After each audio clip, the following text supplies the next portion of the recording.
Shalom, and welcome back to another lecture on the biblical prophets, on the Nevi'im. And we are in the midst of the second book of Shmuel in the beginning. We're studying chapter 4. Let's review that in previous chapters, Shaul was killed, Jonathan was killed, and the Plishtim routed the Jews there. And David, who escaped, he was in a place called Ziklag, where someone came and David killed that individual because that individual, who was an Amalekite, he killed Shaul. Even if Shaul asked to be killed, nevertheless, he's called Mashiach Hashem, which means the anointed one from God. And the anointed one from God, you don't take his life regardless, and therefore David had him killed. Then we had another story of Avner Bennair, who was disenfranchised with the house of Shaul, and he thought he would join David's camp, but David's general, or one of his warriors, Yoav, killed Avner in vengeance on his brother, who was Asael, who was killed by Avner. So now and David kind of wept and he eulogized, and everyone kind of realized that David didn't do this on purpose. Now, understand that in ancient times, and in modern times, the only difference is that in ancient times, when a new king took over, he killed everyone. And in modern times, when a new regime or a new government takes over, they fire everyone and they move on and they bring in their own people. So maybe we've kind of advanced that we don't go killing everyone and their families, because you understand that if there's an heir, so he's going to grow up and he's going to want to take over the kingdom and return his his inherited right, or whatever the case is, to the monarchy. And Avner, who was like the chief of staff for Shaul, was killed, but the people recognized that David wasn't responsible for it. The chapters here in the beginning of the second book of Samuel are all describing David's rise to power, David's acclaim, David's righteousness, David's connecting with God, David's defeating his enemies, until we get to chapter 11, which we'll talk about soon enough. But we are in the midst of this. We have a story with the son of Jonathan. Okay, so here we start. Ishbosheth is the son of Shaul. King Saul had a son, and he was trying to become the king, and he realized that he didn't have any power, especially when Avner died. There were two commanders, one named Bana and one named Rechab, who were from Benjamin, and they were originally part of the clan, or the army of Shaul. But after Shaul was killed, so then they hatched this plan. What's the plan? Jonathan, the son of Shaul, had a son who was crippled, and his name was Mephibosheth. Mephibosheth means like it was a state of embarrassment. Okay, so once again, Shaul is the king. He has a son, Jonathan. His son's son, Mephibosheth, he has a claim to the throne. David chose to leave him be because if you have a claim to the throne, you are still in somewhat of a holy position. Not that David was giving up his throne for Mephibosheth, but he wasn't going to do anything about it as opposed to other people. Well, in verse 5, the sons of Rimon of Beerot, Rechab and Baanah, came into the house of Ishbosheth. And Ishbosheth was sleeping during the afternoon. And they came up to him and they killed him. They came into the house, they cut off his head, and they took his head and brought it to David in Hebron. And they were very proud of themselves. They said to David in Hebron in verse 8, "Here is the head of Ishbosheth, the son of Shaul," meaning a second. Ishbosheth, Mephibosheth, I think it's more or less the same thing. It's it's the heir to the throne. There's a debate, and the scholars discuss it, but they killed him, and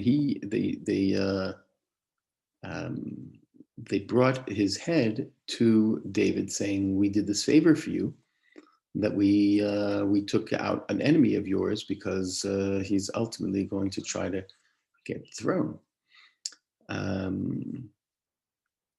David, when he heard this, said to them, "You guys deserve to be killed. Even the person that killed Shaul, who was running after me, I had him killed. So how dare you do this act of blasphemy to profane the one who is chosen by God, or at least his children or his grandchildren?" And therefore he had those murderers killed. In fact, he cut off their hands and legs, which is an act of crucial vengeance. I don't know. And he had them killed in, and he took the head back of Ishbosheth and he buried it in the kever of Bennair. Okay, that's a story. It's simply a story to reflect on that David's kind of sense of justice, even though people in the camp of Shaul wanted to kill him, David wasn't willing to kill the members of the house of Shaul. In chapter 2, verse 5, all the tribes of Israel came to David in Hebron and says, "We are your flesh and we are your blood. We are basically your servants." In other words, David had succeeded by chapter 5 in putting down any rebellions and any splinters and any remnants of the house of Shaul, and he basically unites the kingdom in Hebron. Why in Hebron? Because David had asked God where he should set up camp, and he went to Hebron, and that was David's headquarters until, as we're going to discuss, he makes a new move, okay? Right now, he is in Yehudah.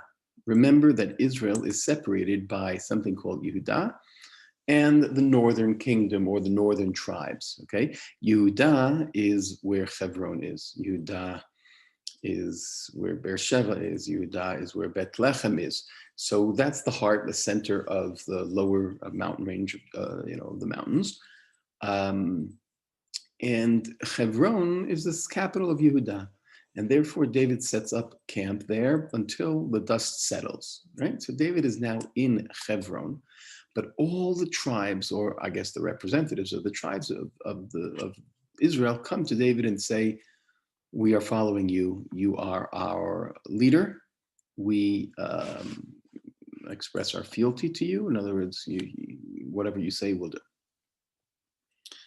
And then they say in verse 2, "The truth is, even during the time that Saul was king over us, we were too afraid to say it, but we knew that you were the shepherd.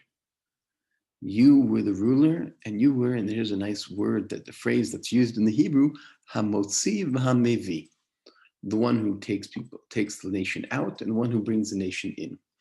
This phrase is used by Moshe when Moshe says to God, I'm going to die, and we need someone who will continue in my absence, who will be the Motzi and the Mevi, who is going to be that person to shepherd the people. And of course, the answer was Joshua, and they use that same name in describing David. David, you are the Motzi and the Mevi of Israel, the great shepherd of Israel, leads us into war and represents us. So therefore, in verse 3, all the elders of Israel came to Hebron and made a pact with David in front of God. Now, in front of God in those days meant in front of the priest, or in front of the prophet, okay? And they anointed David as king of Israel. It's interesting that they anointed David. We might say David was already anointed. He was anointed by the prophet Samuel. But there's a big difference being anointed in private, in quiet, in someone's house where nobody knows, and being anointed by all of Israel. And that's what happens here.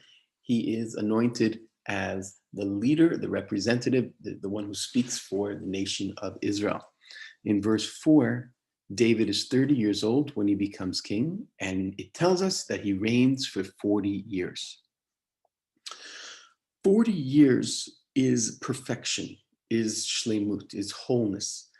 40 days of rain, right? 40 years of traveling, 40 days Moses was on the mountain.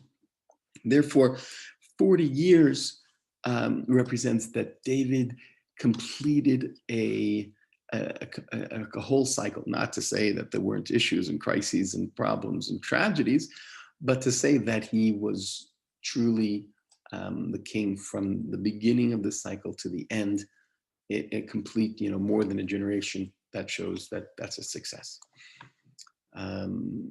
He was 7 years and 6 months king in Hebron, and the remaining 33 years he was king over in Jerusalem, which we will discuss, and over all of Israel and Judah.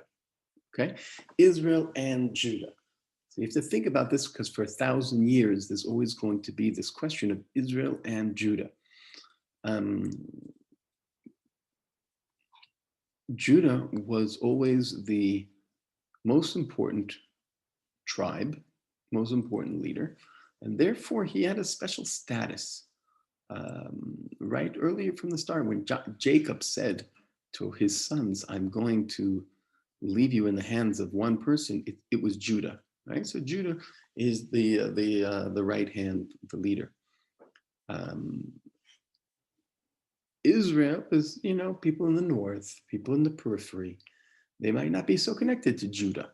And therefore, whenever there's a split, it splits with Judah and Israel. So it's very important that, so for 7 years, he was just the king of Judah. But for 33 years, plus minus, he becomes the king over all of Israel, which represented by Judah and Israel. So then now David has to ask himself, if I'm going to be the king of everyone, where is going to be my home base? You might say, okay, let it be in Hebron. After all, he's there, he has it set up there, he has his supporters there. Don't you want to have your home base with your supporters? And David said, no, because if you have your home base with your supporters, so then you're always going to be partisan, right? You're always going to be, well, I'm most comfortable with Judah. The truth is, this is, I think, the idea of the United States, that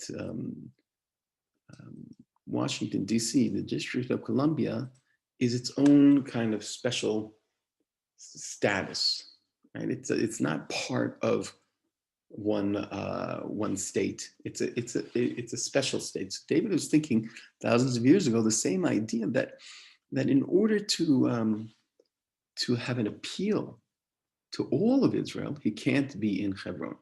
So where does he go? In verse 6, he goes to Jerusalem. And Jerusalem was held by the Jebusites, people from Jebus or Yevus. Okay, and David was told, when you look at Jerusalem, and I could have.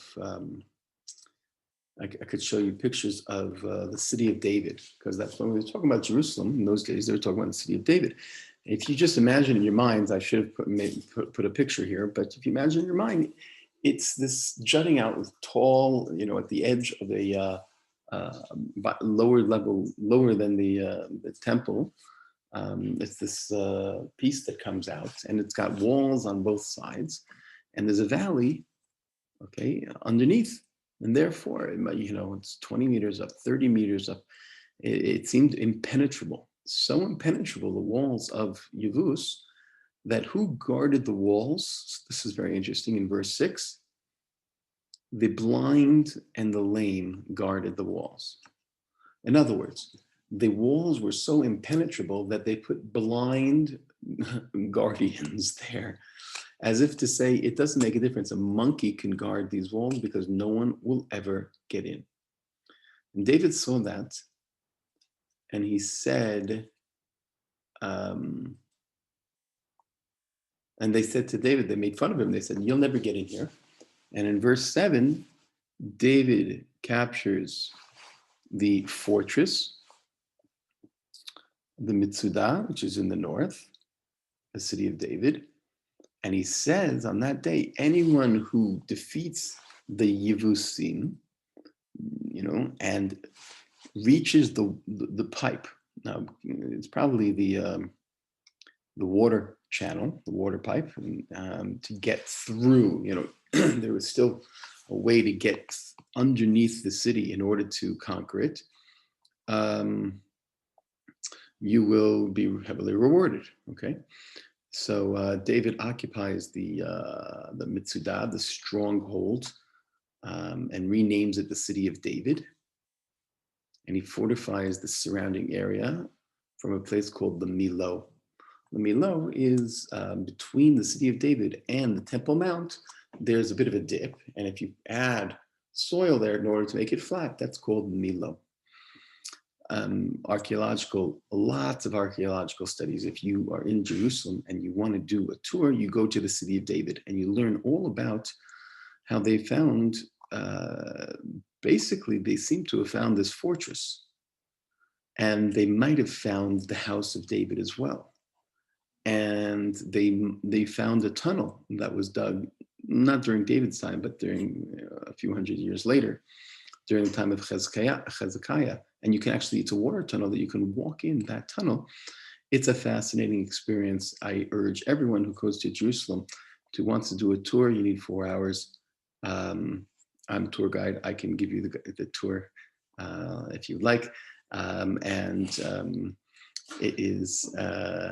It is a beautiful, fantastic experience. Therefore, David succeeds in conquering Ir David, or the city of David, Jebus, and he makes that the capital of Israel. Now, the city of Jebus, of Yevus, was not in the territory, completely in the territory of Judah, and it was not completely in the territory of Benjamin. It was in the middle. And this is a beautiful idea that David sought to find something that is neutral, that everyone can own a piece of it. That Jerusalem belongs to everyone.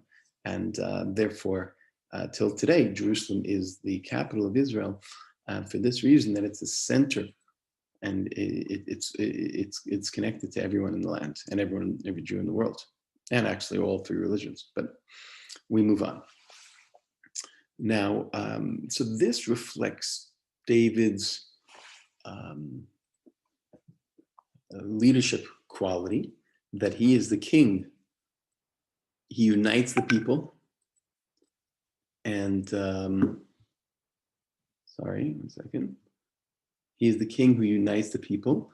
He he's a great warrior, and he is finding the city that is, a magical place that will be the political center of his kingdom. He must have known the midrash that that on the Temple Mount is where the Eben Hashtiya is, the rock of the foundation. And that's where, according to the Midrash, the world was created from that spot. And that's why the temple is on that spot. And today that's where the Dome of the Rock is. And therefore, he chose Jerusalem for several reasons, for the spiritual, as well as the strategic, as well as the political. In verse 11, we learn another aspect, a very important aspect of David's personality or leadership quality, is that he made friends. It's important for a king to have friends. So there's a place called Tzor, which is Phoenicia or Tyre, basically it's modern day Lebanon. And there's a king, and the king, his name is Hiram, okay? And the king of the north, you might feel threatened by David and the Jewish strength, and the opposite takes place. What does he do in verse 11? And Hiram, the king, sends messengers with trees of cedar and great carpenters and logs and stonemasons, and they build a house for David. As I said, there's an archaeologist, her name is Mazar, who is convinced that she found the house of David. And you can go there and you could say, well, this is amazing quality and workmanship. Is this, in fact, the house? Of course, there's no signature on it, so it's hard to know, but it's pretty amazing. At that moment, David knew that the Lord had granted him an established him king over all of Israel. That's because, why? Because when you are the king for your tribe, you're the king for your tribe. When you're the king for your nation, so then that's great. But when you're the king internationally recognized, then that solidifies your position. And David realizes that, okay, God has done this for me, and he was filled with gratitude, and the Psalms reflect that as well. And now David the Navi tells us about David's wives. Now, I don't think it's telling us that David had, it's unclear. We'll learn more about David and his desires, but he had a desire for children, it would seem, like any king would want. And therefore, it tells us that David took many more wives and concubines in Jerusalem, and more daughters and sons were born to him.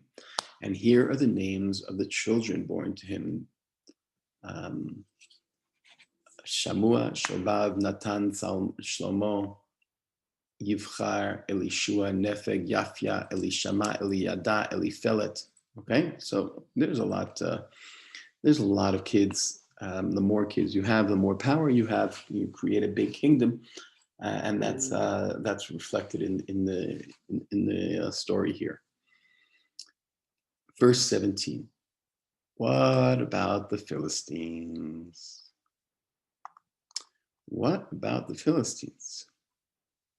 So here is an interesting story, because we have to remember that they were his allies. Can you imagine the king of Gath, who's fighting against Shaul and who's best friends with David, and all of a sudden, David now becomes the king of Israel, his mortal enemy.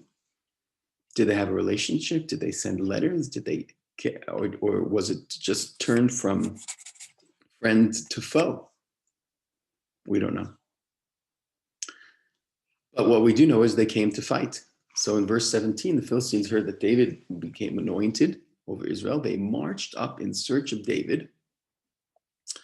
And David went into his keep, into his fortress. And they came and spread out over the valley of Rephaim. Now, if anyone's gone to Israel and gone to Jerusalem, and you know that there's a place called the City of David, and not far away, there's a valley. From the City of David, there's a valley that curves around going southwest, and it gets you to a valley called Rephaim, where is a modern day very expensive and trendy place called Emek Rephaim, where my daughter lives today. So that's where the Philistines came to fight against David. And here is where, once again, we see the unique quality of David in his life as king. Certainly when he is doing this, there's no stopping him. What happens in verse 19? David asked God. He inquired to God, shall I go and fight against the Philistines? Will you deliver them in my hands? And God said, yes, go. I will deliver them in your hands. And David goes up and he defeats them in this battle. And he calls the place Baal Prazim because he defeated them there. And they left all of their idols. And in verse 22, the Philistines came back for another battle. And David asked God once again, right? So David had the master strategist on his in his cabinet, right? It was God himself. And he asks God, shall I fight them the same way? And God says, no, this time go around and circle them from behind. And when you hear the sound of the marching on the tops of the baka trees, then you go into action. The Lord will be going in front of you to attack the Philistine forces. And David did this, and he routed the Philistines from Geba all the way to Gezer, basically rooting them out of harm's way. David is going to defeat the Philistines with the help of God and his army, and this is reflected in the end of this chapter. In chapter 6, David assembles the Bachur of Israel, the leaders, the army personnel, 30,000, and he goes to bring the Ark of God to Jerusalem. Right? We have to remember, here we need a little history. The Ark of God was in Shiloh during the time of Joshua and during the time of Samuel. Actually, during the time of Joshua, it was in a place called Gilgal, and then it went from there to Shiloh, but it's been a long time in Shiloh, 369 years. And then it was taken by the Philistines, if we remember the story, right? And that's where Eli and his sons were killed. And then they returned it to Beit Shemesh, and it kind of it's going around. It's basically this like this temporary place. And David felt very uncomfortable with this. He's building a beautiful home and a fortress and everything in his capital city. And the Ark of God is in a temporary dwelling in someone's house, in someone's backyard. So David brings thousands of people of his army and his men, and he says, we're going to bring the holy Ark of the cherubim to its rightful place. They loaded the Ark onto a new cart and brought it from the house of Abinadab, where it was. And Abinadab's sons, Uzzah and Achio, were guiding the cart. So there was a cart was a wagon, right? A wagon with animals. And on the wagon was the ark. And on the sides of the wagon were the two sons who were guarding it. It seems like they were very, very ideal situation. They're acting properly and appropriately. They bring it up the house on the hill, and Uzzah is walking alongside the Ark of God, and Achio is walking in front of it, and David is dancing in front of everyone, and they're with lyres and harps and timbrels and drums and cymbals. It's an amazing moment where the Ark of God is going to be returned to Jerusalem. And in verse 6, they get to a place called the threshing floor of Nachon, and all of a sudden there's a problem with the road, and the wheel of the wagon falls off, breaks. And Uzzah sees out of the corner of his eye that the Ark of God is falling. That would be the worst thing in the world, for the Ark to fall on the ground. So he grabs the Ark, which sounds like the most upright, righteous thing to do. Well, you would say, oh, God, Uzzah saves the Ark.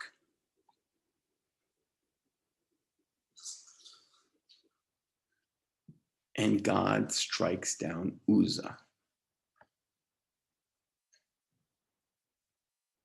God strikes down Uzzah.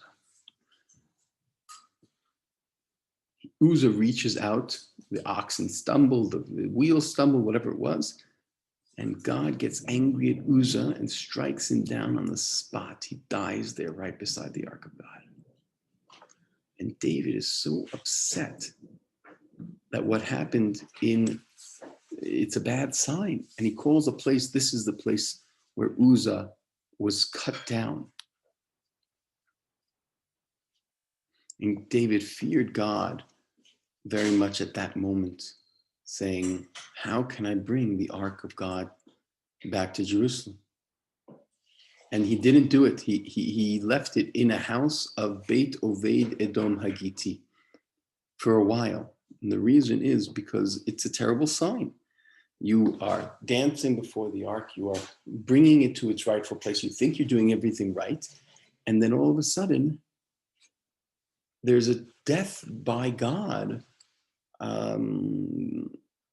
It's a bad sign. And David feels that it's a bad sign. And he leaves his plans and goes home. After a while, it turns out that everything that was in the house of Oved Edom Hagiti, this not Jew really, for 3 months is blessed. All the crops are big, the trees are big, the fruits are big. He's doing very well just because he is housing the Ark of God.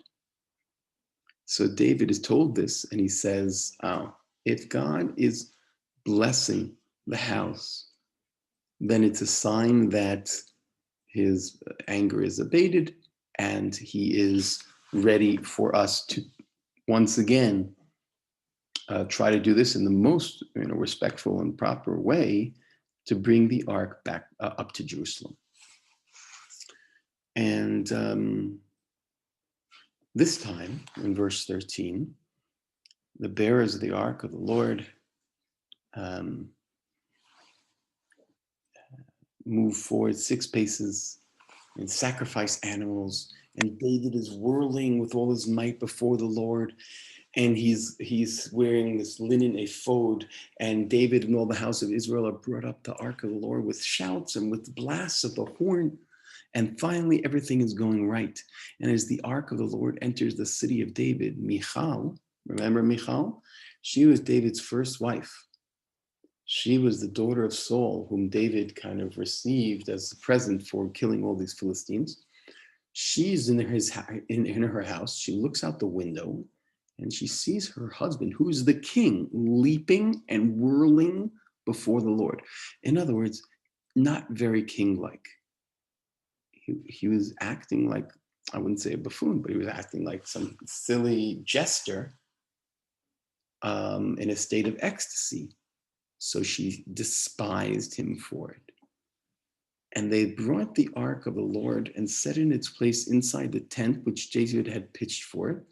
And David sacrificed burnt offerings before the Lord. And when he finished sacrificing the burnt offerings, he blessed the people in the name of the Lord. And he gave out to the people, everyone got a loaf of bread and a cake made in a pan and a raisin cake, and all the people left for their homes. It was a great day of festivity, and everyone was thrilled except for one person. David went home to greet his household, and Michal, daughter of Saul, came out to David and said, didn't the king of Israel do himself honor today, exposing himself in the sight of slave girls and subjects as one of the riffraff might expose himself? Because he was, as I said, gesticulating. He was doing these crazy dances. But David, who in this moment, said something beautiful, which reflect the importance and the value of what it means to be a leader before God. It means to have no self-worth when before God. In other words, if I am by myself, so it's important, I maintain a title, I maintain a pedigree, I maintain a certain stature, but in God's honor, then I will relinquish it all and I will just dance before God in a state of ecstasy, and I don't care how I look. And so David says to Michal, it was before the Lord who chose me instead of your father and all his family, and appointed me ruler over all the people of Israel. I will dance before the Lord and dishonor myself even more and be low in my own esteem. But among the slave girls that you speak of, I will be honored. So David kind of gives, he feels a little bad with Michal here. She's kind of putting him on the spot and insulting him. So he returns an insult. How does he do it? He says, let's remember who I am, Michal.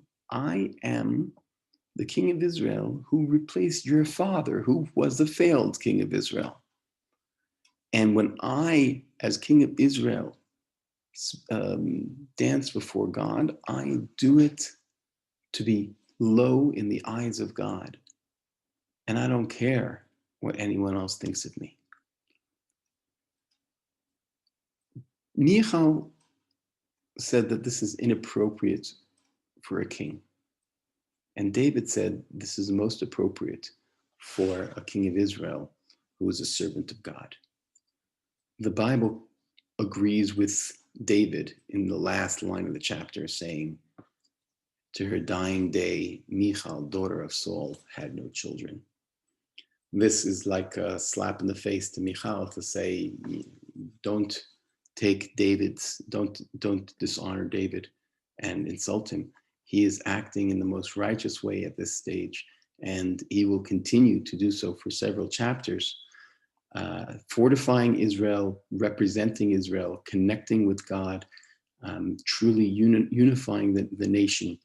And this is the highlight, we can say, right? We're talking about the chapters that are the highlight of David's life as a king, although he's king for 40 years, but right now he's doing everything right. And we should revel in this moment, because in a few chapters, it's going to start going downhill. But that's for another time. So that's the end of our class today. And we'll meet again on Hanukkah, with God's willing, to learn more Nach, and hopefully we'll have a class tomorrow. Have a Laila Tov, everyone. Thank you. Lala Tov, thanks.